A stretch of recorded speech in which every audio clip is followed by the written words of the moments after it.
Sahana Vavatu, Sahano Bhunaktu, Sahaviryan Karavavahai, Tejasvinavaditamastu ma vitvishavahai.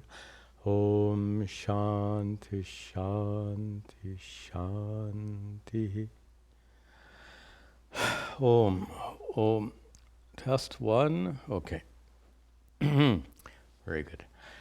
Welcome to our weekly class on the Bhagavad Gita. We continue our study of Chapter 4, Jnana, Karma, Sannyasa. And we begin, as always, with some recitation. We'll start with verse 11. As always, glance at the meaning and then repeat after me.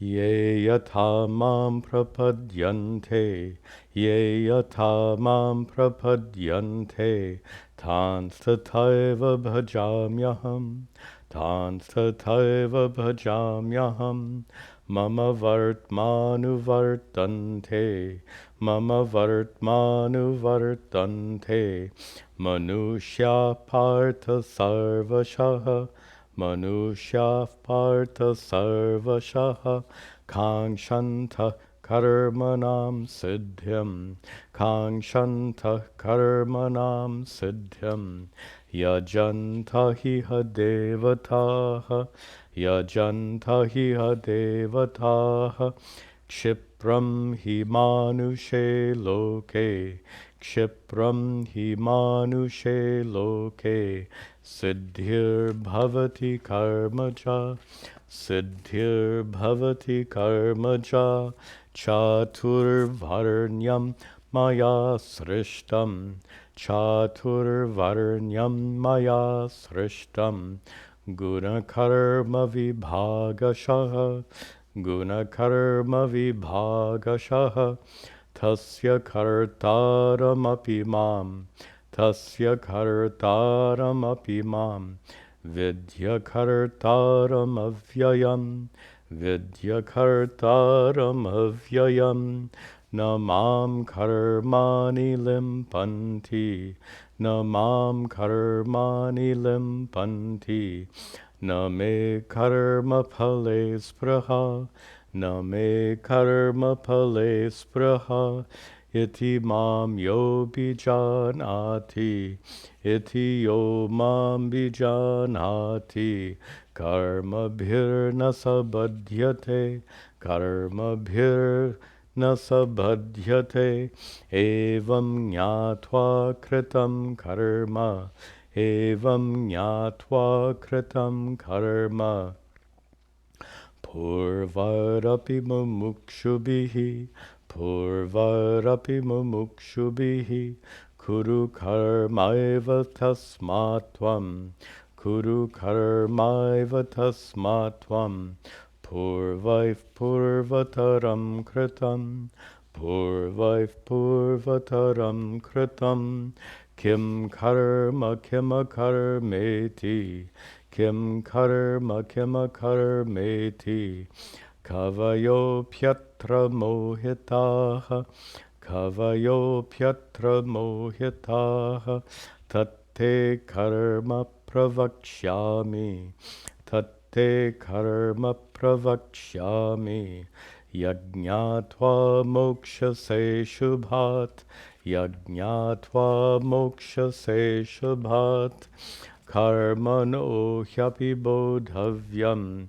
Karmano hyapi bodhavyam, bodhavyam cha vikarmanaha, bodhavyam cha vikarmanaha, akarmanascha bodhavyam, akarmanascha bodhavyam, gahana karmano gatihi, gahana karmano gatihi, karmanya karmaya pashyet, karmanya karmaya pashyet, akarmani cha karmayaha, akarmani cha karmayaha, sabuddhiman manushyeshu, sabuddhiman manushyeshu, sayukta kritsna karma krita, sayukta kritsna karma krita.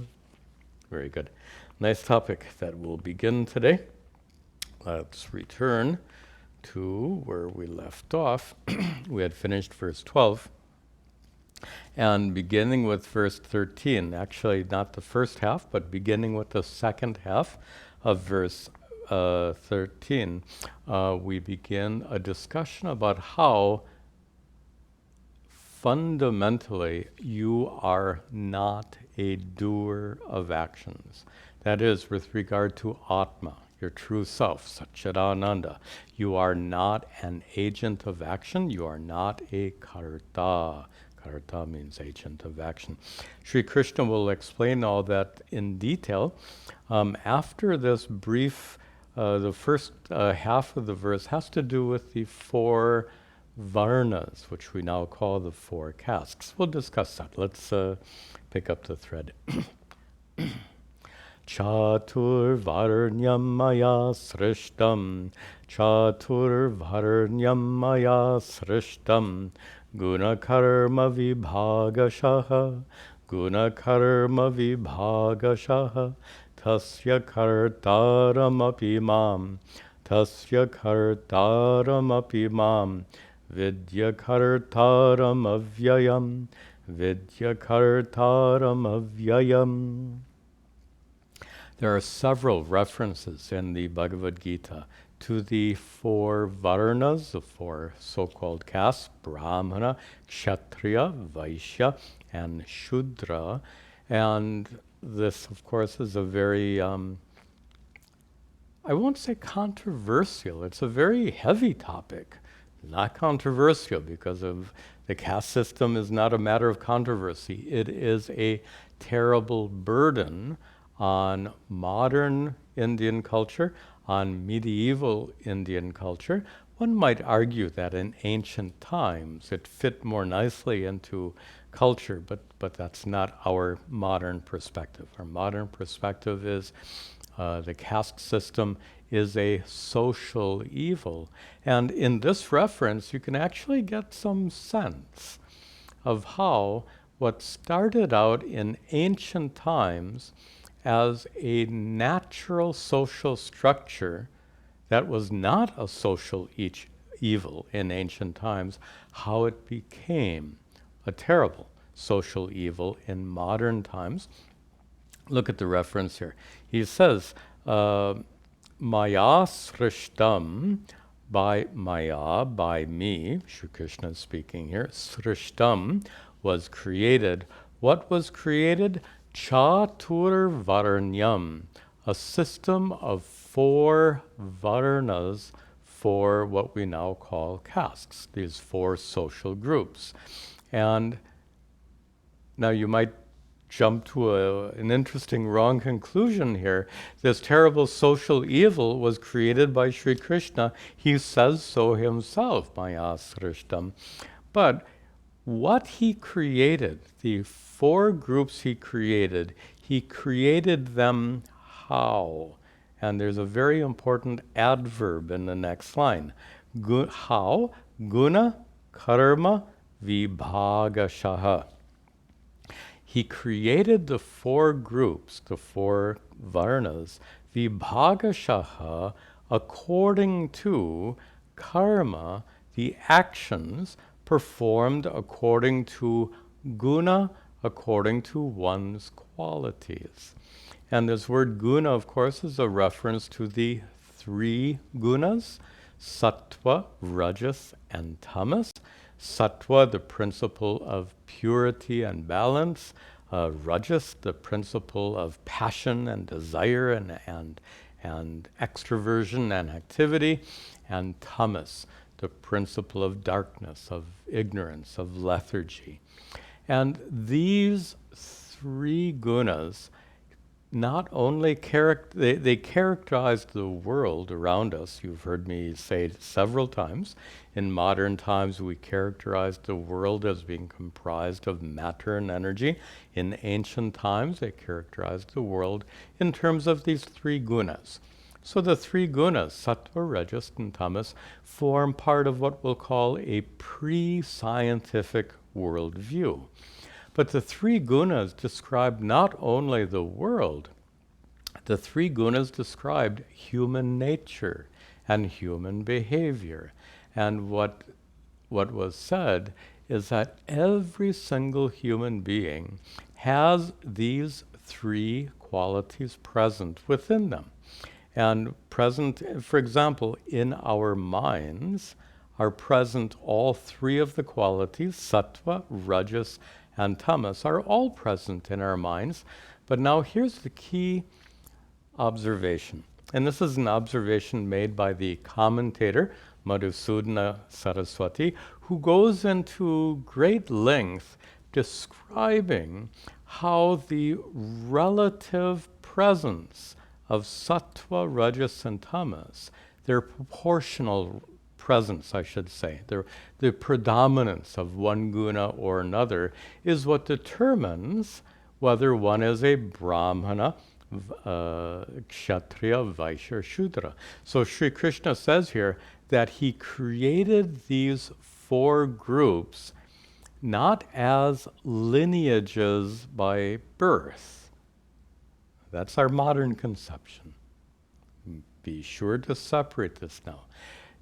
Sri Krishna said he did not create these four groups, these four varnas, as family lineages. He created them vibhagashaha according to divisions of the karmas, of the actions people performed according to the gunas, the sattva, rajas, and tamas, which is present in every single person, but present in different proportions. And this is where we can turn to Madhusudana Saraswati. Let me go to the board and show you his analysis. I don't think he invented this analysis. It's quite commonly used, but he is one of the, I think maybe the only commentator on the Bhagavad Gita, or one of the few commentators on the Bhagavad Gita, to describe this in great detail. So these three qualities, sattva, rajas, and tamas, are then present in every single person, but in different proportions. Someone might have a predominance of sattva guna. Someone might have a predominance of rajas. Someone might have a predominance of tamas. And that would affect their nature as human beings very dramatically. That would shape their behavior. And this is how Madhusudana Saraswati defined the four, we call them castes in modern times. The social groups, varna is the ancient word. So we'll start with the brahmanas. The brahmanas were those who had a predominance, and I'm going to use some abbreviations right now, a predominance of sattva guna with a secondary amount of tamas, of rajas, rajoguna, and little or none of tamas, tamoguna. So one who is predominantly sattvika, that's the adjectival form, one who is predominantly sattvika and secondarily rajasika, such a person is a brahmana by guna, by quality, a guna brahmana, not a jati brahmana. Jati brahmana is one whose father was a brahmana, and his father was a brahmana. Jati means birth. So the modern conception of varna is jati brahmana.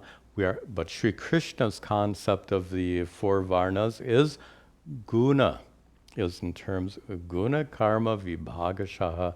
So according to the gunas, the qualities of a person. So here we're talking not of the jati brahmana, the one who's brahmana by birth, but one who is a guna brahmana, one who is a brahmana by virtue of having a predominance of sattva guna and having rajas secondarily. Then we come to the second, kshatriya, the so-called, of course, I think you know very well, the Brahmana caste is a caste of teachers and priests.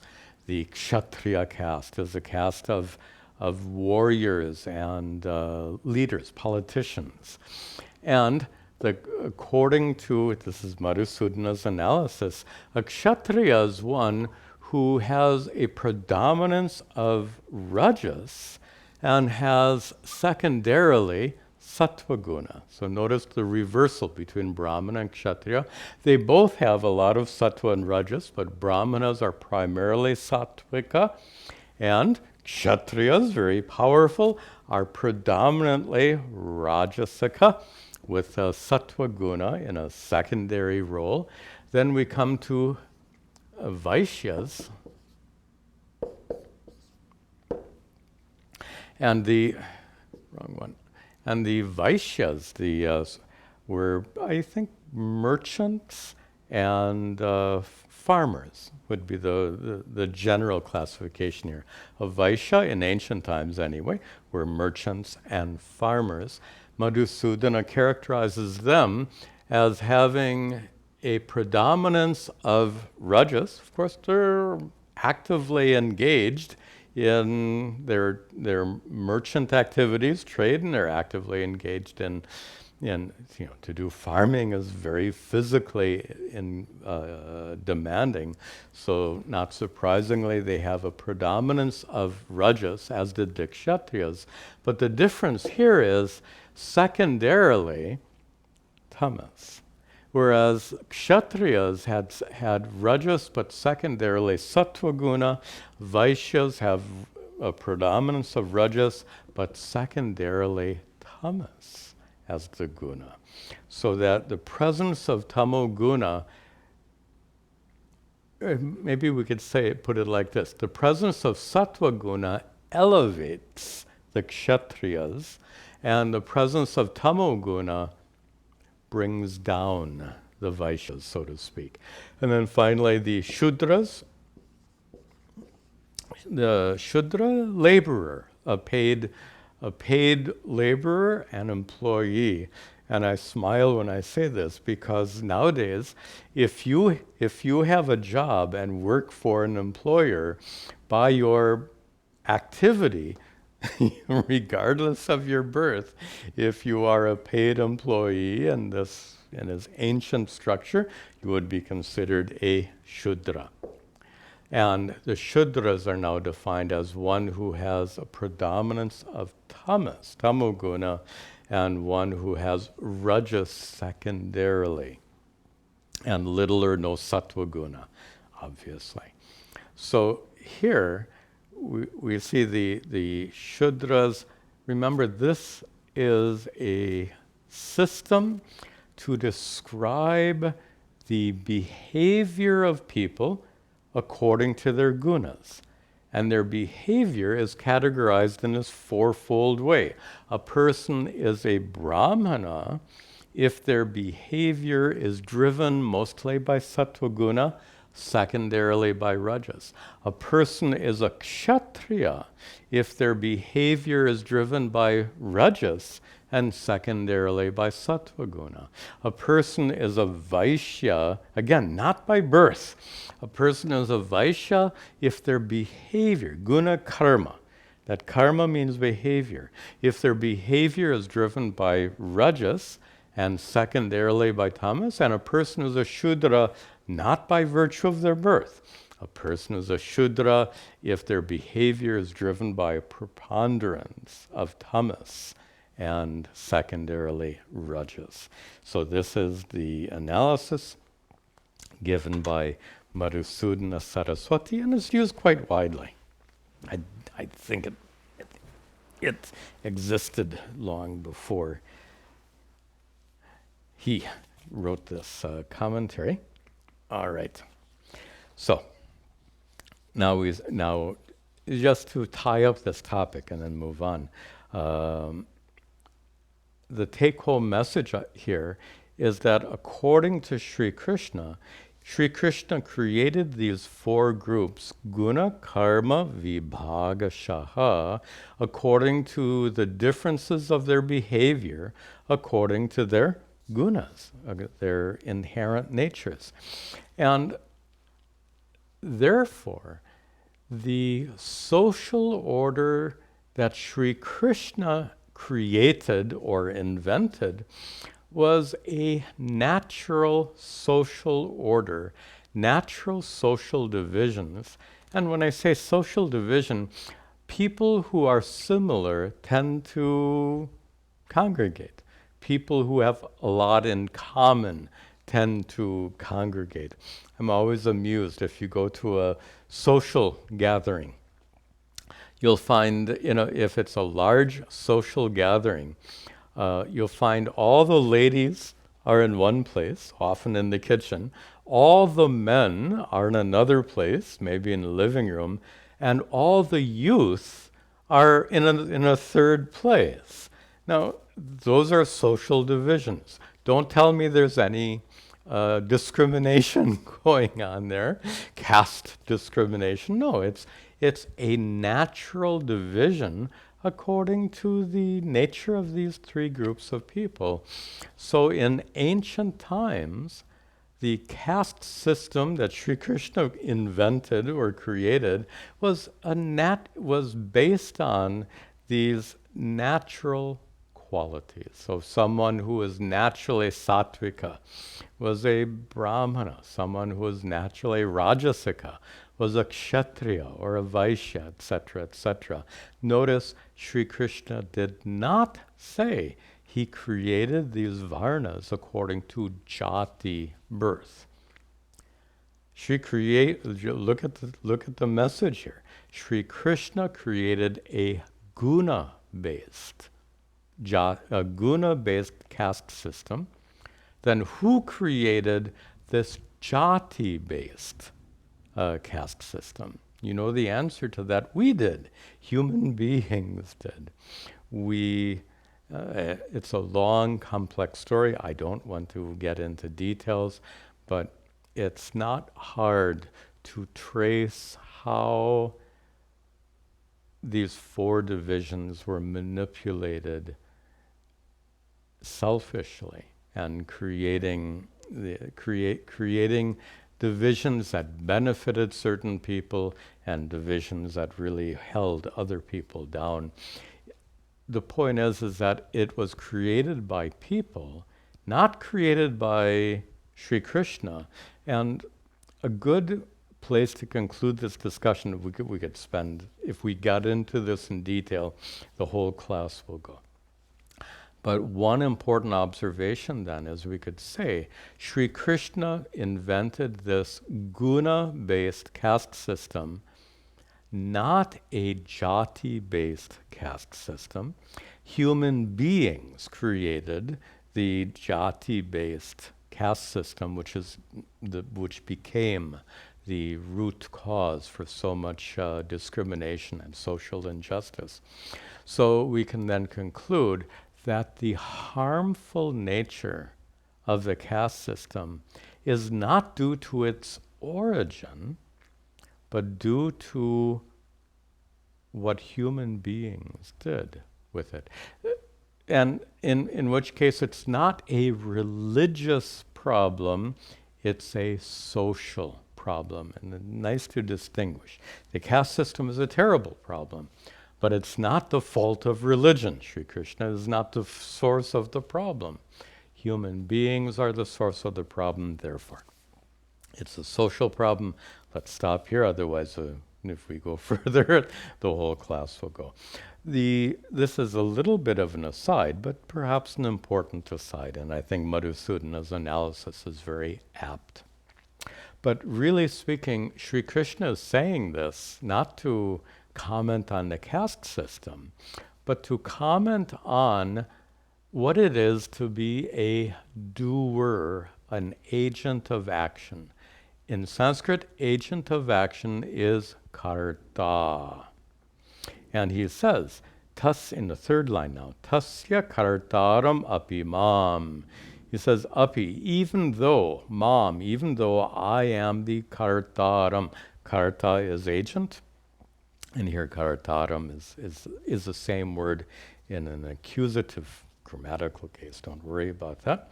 So it says, even though I am the Karta, the agent, tasya, for the creation of those four groups, even though I am the agent who created those four groups, even though I'm the creator of those four groups, he says to Arjuna, Vidhi, O Arjuna, understand that I am a kartaram. Yep, very important to break these words here. Vidhi is followed by a kartaram. That word, that letter a gets lost when the words come together. And it's crucial, of course, because it reverses the meaning. So he says to Arjuna, even though I am the creator of these four groups, vidhi, understand, O Arjuna, that I am a kartaram, I am not an agent. Why? I am avyayam, I am unchanging, I am immutable, I am not engaged in action. And now this seems to be a contradiction. So in the third line, he says, I am kartaram, I am an agent of action. And in the fourth line, he says, kartaram, I am not an agent of action. So this looks like a contradiction, which he's going to explain now in the next series of verses. He says, Namam karmani limpanti, namam karmani limpanti, name karma pale spraha, name karma pale spraha, iti mam yobi janati, iti mam yobi janati, karma bhir nasabadhyate, karma bhir nasabadhyate. Here we have some very important Vedantic teachings. Yes, Sri Krishna now begins to explain mam, me, karmani, actions, na limpanti. They don't touch me, they don't affect me, actions do not affect me. He's saying that he is independent of whatever actions take place, even with reference to the act of creation. Of course, when Sri Krishna in a prior verse says he created the four castes, he's saying he created the four castes along with the entire universe. Not that he created only the four castes at the beginning of time, but Sri Krishna as Ishvara, as the God of the universe, Sri Krishna created the entire universe along with those four castes. But now, then he said in the final line of the prior verse, even though he created the universe, he didn't do anything. And here's the contradiction. He created the universe on one hand, and on the other hand, he says he didn't do anything at all. How can we possibly understand that? And that's what he's beginning to explain here. Namam karmani limpanti. Actions don't affect me. Actions take place. The act of creation took place. He said that. He created the four groups. He created the universe. But those actions didn't affect him. Maybe let me use different language. Actions didn't affect him is literally what it says. He wasn't engaged in those actions in a fundamental way. I'm paraphrasing the first line. I was not engaged in the act of creation in a fundamental way. Notice the word fundamental way, because we're referring now to a fundamental reality. And the fundamental reality of Sri Krishna, like the fundamental reality of you and me, is not body, is not mind and senses. The fundamental reality we call Atma, and we say that Atma, that inner self, the true self, is Satchidananda, is pure consciousness, unborn, uncreated, unchanging, and entirely unaffected by anything that happens in the world. That is your true nature. That is my true nature. That is Sri Krishna's true nature. And that's what he's referring to here when he says, Mam na limpanti. Actions don't affect me. He's referring to his fundamental nature as pure consciousness. Consciousness, pure consciousness, is not engaged in action. I want to say that one more time and then explain it. Pure consciousness is not engaged in action. Let me explain that.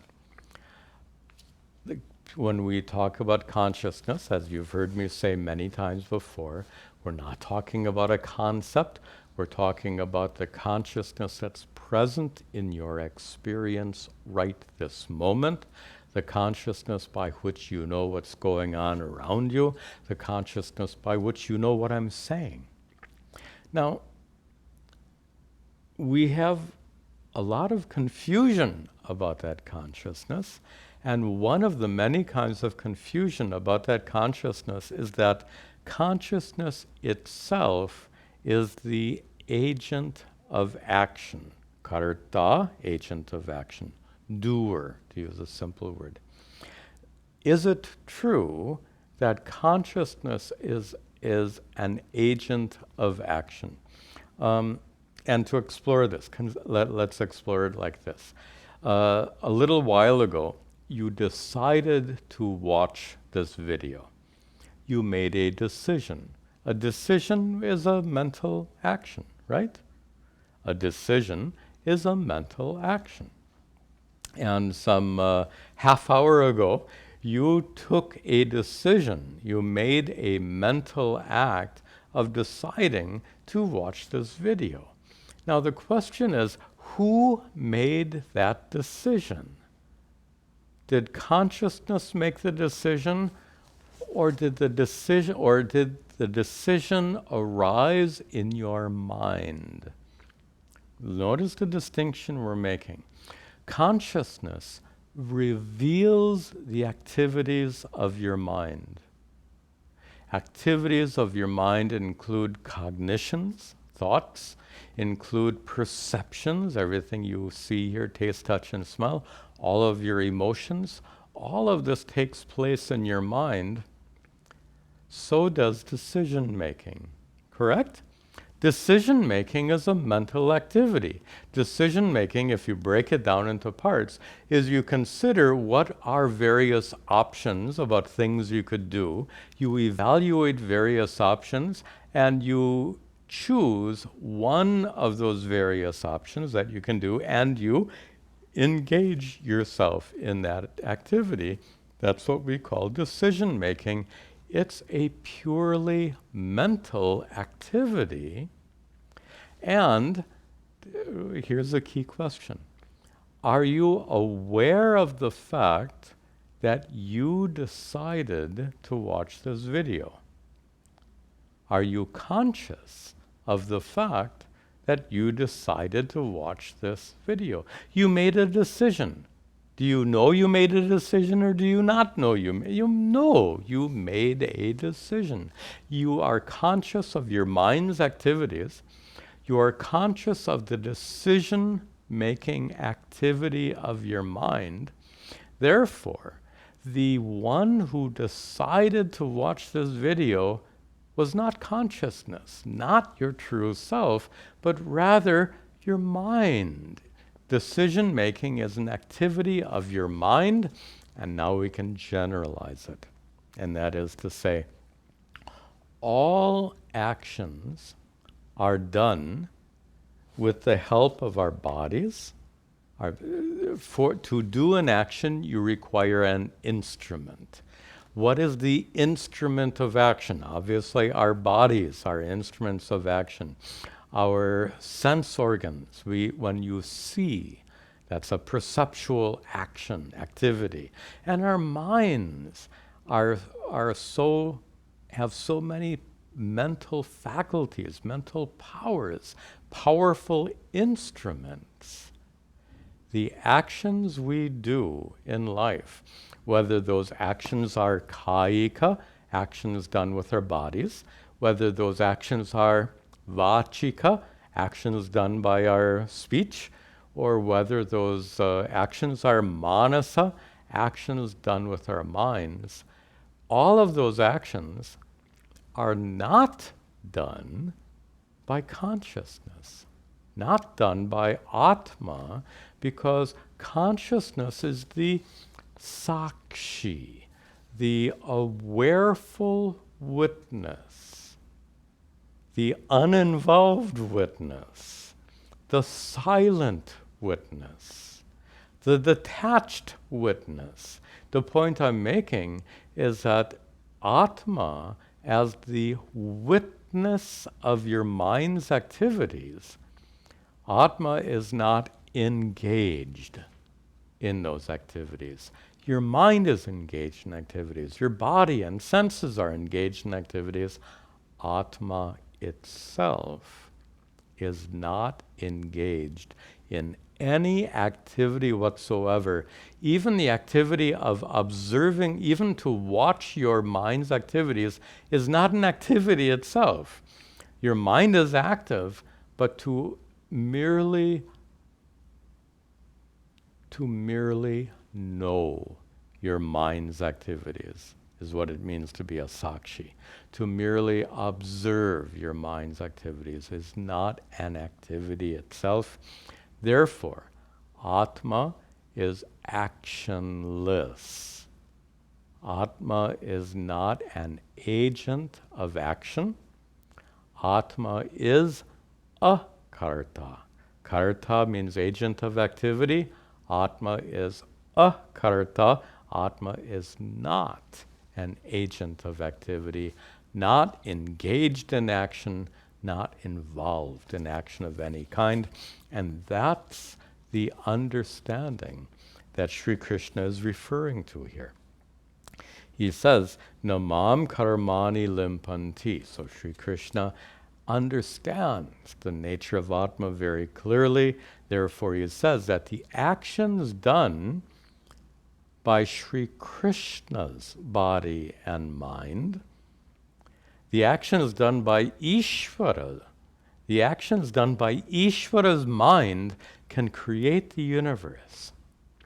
But those actions done by Ishvara's mind, those actions, the act of creating the universe, is done through Ishvara's mind and not through consciousness. And we're expanding the topic now. That's why Sri Krishna says, Namam karmani limpanti. The actions I do, Sri Krishna, to paraphrase him, the actions done by Sri Krishna, including the act of creating the universe, including the act of creating the four varnas, none of these actions affect Sri Krishna in a fundamental way. None of these actions affect Atma. If Atma were involved or engaged in the activities, of course Atma would be affected. Atma is not engaged in activity. Atma being akarta, not an agent of action. Therefore, namam karmani limpanti, actions do not affect me. Name karma pale spraha. Also, for me, there is na spraha. There is no desire, no attachment. No attachment for what? Karma pala. Karma pala, the results of actions. First line he says, I'm not engaged in actions, they don't affect me. Second line he says, nor do I have any desire to act. There's nothing to compel me to act. Obviously, Sri Krishna is not compelled by raga and dvesha, our favorite topic.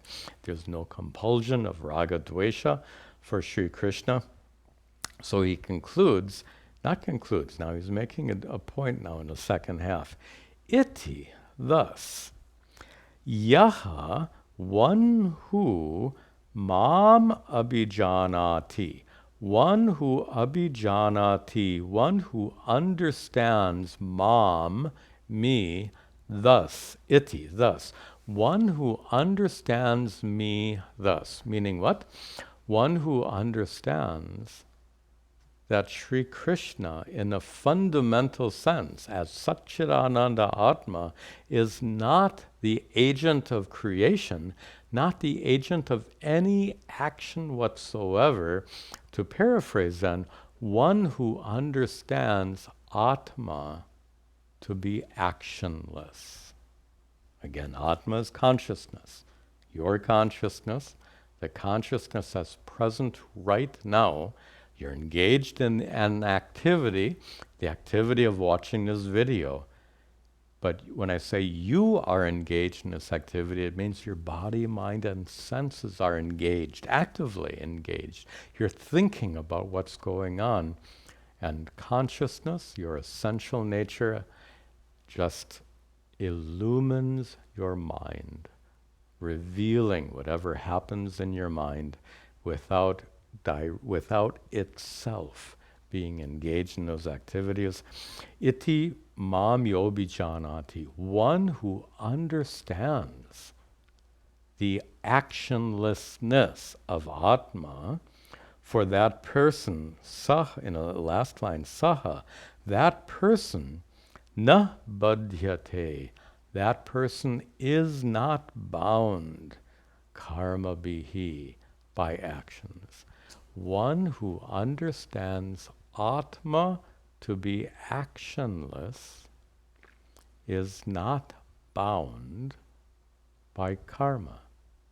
This is a very important principle of karma, and that is karma in the sense of karma phala. If you do a good deed, you get a good result. If you do a harmful deed, you get an undesirable result. That's karma phala. Karma phala belongs to the agent of action.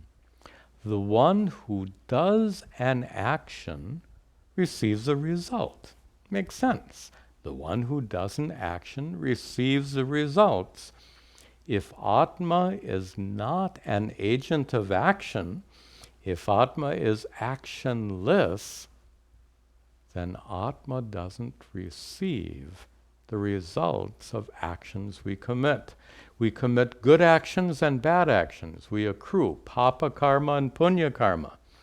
But that papa and punya karma doesn't accrue to Atma because Atma didn't do those bad and good actions. Who did those bad and good actions? The individual person with the instruments of body, mind, and senses.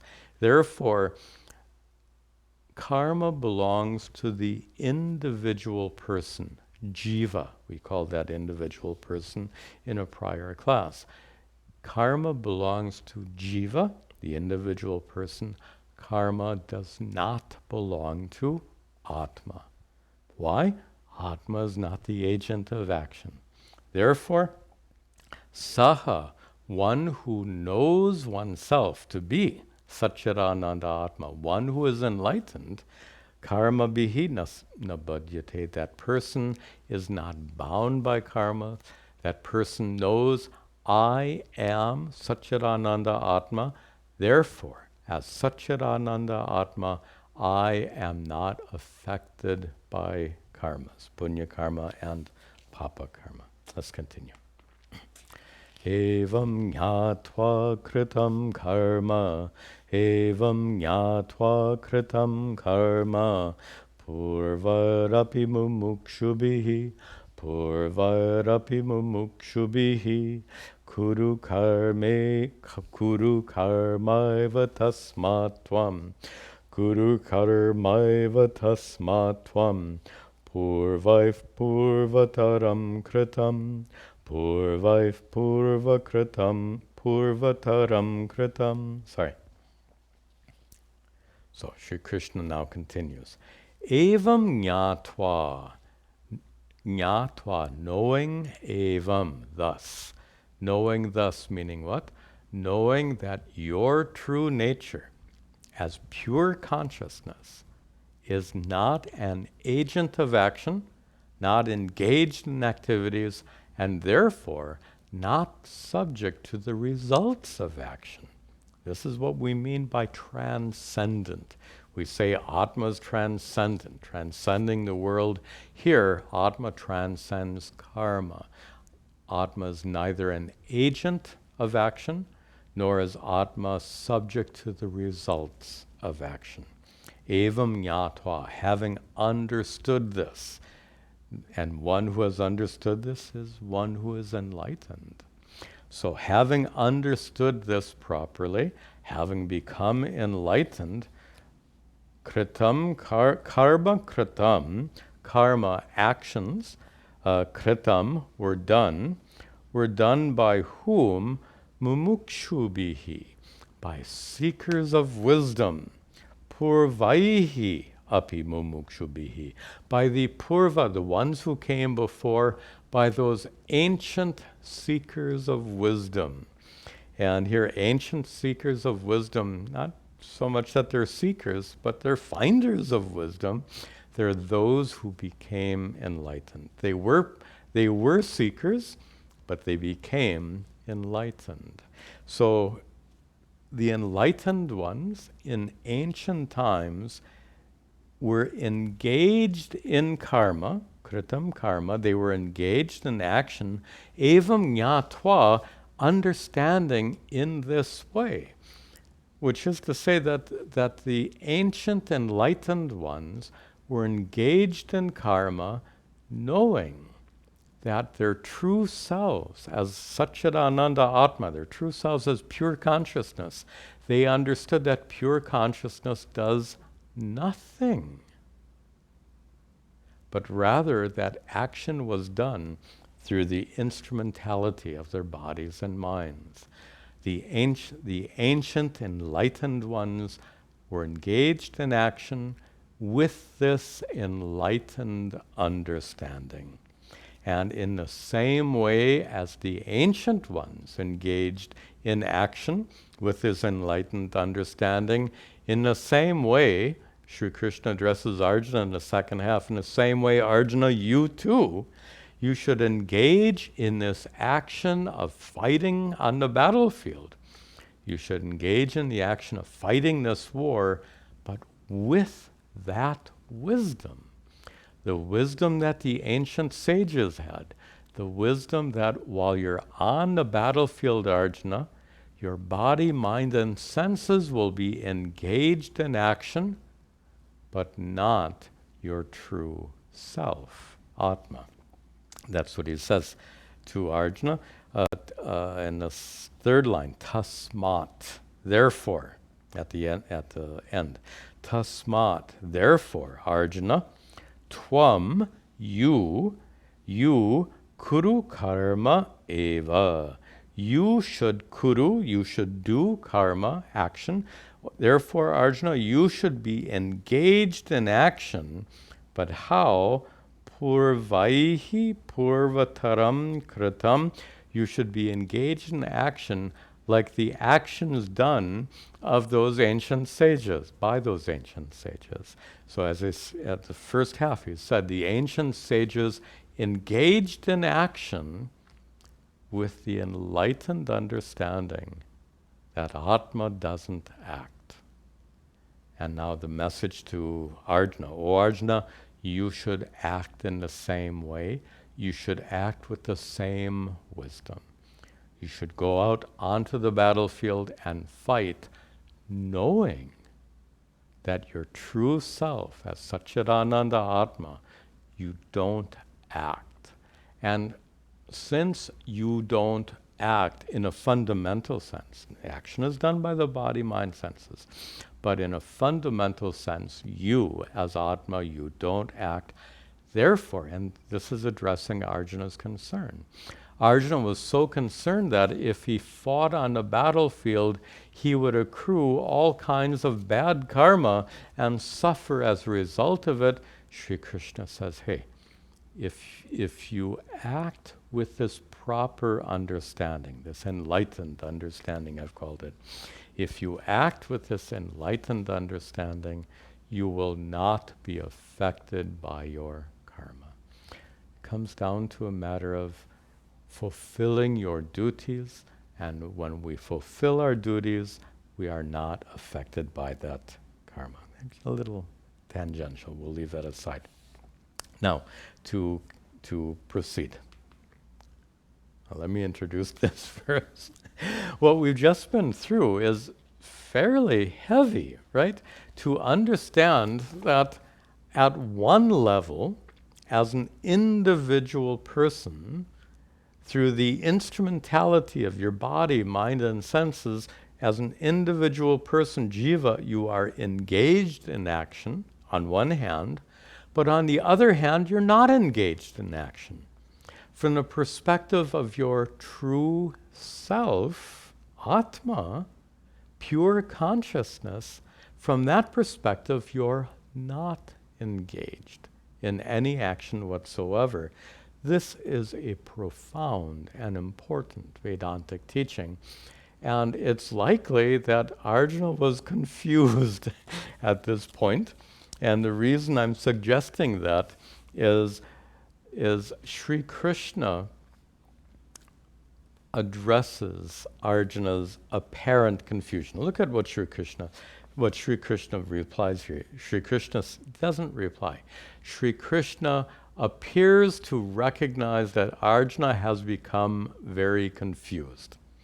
And based on that, Sri Krishna says, Kim karma kima karmeti, kim karma kima karmeti, kavayo pyatra mohitaha, kavayo pyatra mohitaha, tatte karma pravakshyami, tatte karma pravakshyami, yajñatva moksha se shubhat, yajñatva moksha se shubhat.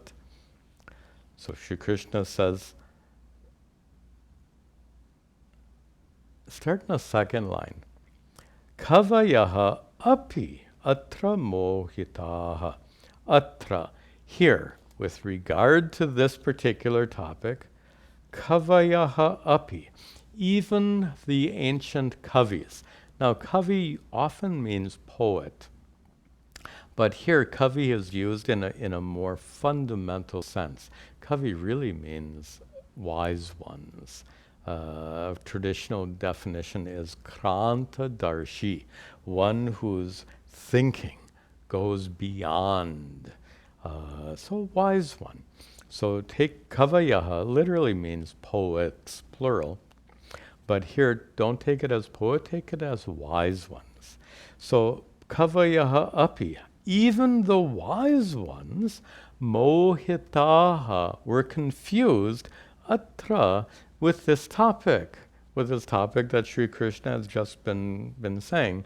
So this is why I said Sri Krishna is apparently responding to Arjuna's look of confusion. You know that look, huh? What? Actually, that's a very American expression, right? I don't think Arjuna would have done that, but a very American expression. What? So, Sri Krishna, recognizing Arjuna's confusion, he says, even the wise ones of ancient times were confused with this topic. Confused about what? In the first line. Kim karma. What is karma? Kim akarma. What is akarma? Non-action. What is action? What is non-action? What is the action done by an agent of action? And what is the non-action of one who is not an agent of action? So jiva, body, mind, and senses, are engaged in karma. But Atma is engaged in, can't really say engaged in, Atma is associated with akarma. Atma is associated with the absence of action. So here Sri Krishna refers to what he has just taught Arjuna, and he admits it's a confusing topic. Even the wise ones were confused about it. So he says to Arjuna, Tate karma pravakshyami. Te, unto you, Arjuna, tat karma, everything about karma, pravakshyami, I will tell. I will tell you all about karma. I will tell you about how the jiva is engaged in karma. I will tell you how Atma is not engaged in karma. I will tell you how jiva is karta, agent of action. I will tell you how Atma is akarta, not an agent of action. Yajñatva, and knowing this, Arjuna, mokshyase, you will be freed ashubhat, from all that is inauspicious, you'll be free from sin, that's okay. You'll be free from suffering, really speaking. One who understands Atma to be akarta, to be a non-agent of action, that one is enlightened, that one is free from suffering. So there are two levels, freedom at two levels. At one level, freedom from karma. If you're freedom from karma, you don't get reborn. If you don't get reborn, you don't have to suffer again in future lives. That's one level. At another level, you're freedom from suffering here and now in this life, in both ways. Okay. Then, Sri Krishna continues. Karmano hyapi bodhavyam, karmano hyapi bodhavyam, bodhavyam cha vikarmanaha, bodhavyam cha vikarmanaha, akarmanascha bodhavyam, akarmanascha bodhavyam, gahana karmano gatihi, gahana karmano gatihi. Sri Krishna continues, much in the same line of telling Arjuna, if you're confused, don't worry about it, I will remove all your confusion. And here Sri Krishna summarizes what he's going to teach Arjuna and teach all of us in the coming verses. He says, Karmanaha hi bodhavyam. Hi api bodhavyam. Bodhavyam. What you should understand, you should understand karmanaha, about karma. Karma is to be understood. Karma is a simple translation. Karma is to be understood. Bodhavyam cha vikarmanaha. Not only is karma, bodhavyam means to be understood. Not only is karma to be understood, but also vikarma. Vikarma means improper karma. Vikarma means adharmic actions, harmful actions. So action, karma, is to be understood. Vikarma, wrong action, is to be understood. Akarmanaha cha bodhavyam. And also what is to be understood is akarma, inaction. So three things. You should understand what is karma. You should understand what is wrong karma, and you should understand what is the absence of karma. These three things, these three topics, and Sri Krishna says, Gahana karmanaha gatihi. Gahana, vast, confusing, profound is karmanaha gatihi, the gati, the path of karma. The path of karma, or the topic of karma, or the manner of karma is gahana. Gahana literally means deep. Deep in the sense of profound. And profound in the sense of hard to understand. So Sri Krishna here admits to Arjuna, yes, this is a difficult topic, but Arjuna, by understanding what is karma, action, by understanding what is vikarma, wrong action, and by understanding what is akarma, inaction, absence of action. By understanding these three properly, you can be freed from karma and you can be freed from suffering. And we'll see as we continue these three kinds of karma. Om Sarve Bhavantu Sukhinaha Sarve Santu Niramayaha Sarve Bhadrani Pashyantu Ma Kaschid Dukkha Bhag Bhaveta Hasato Ma Sadgamaya Tamaso Ma Jyotirgamaya Mrityorma Amritangamaya. Om Shanti Shanti Shanti. Om Tat Sat.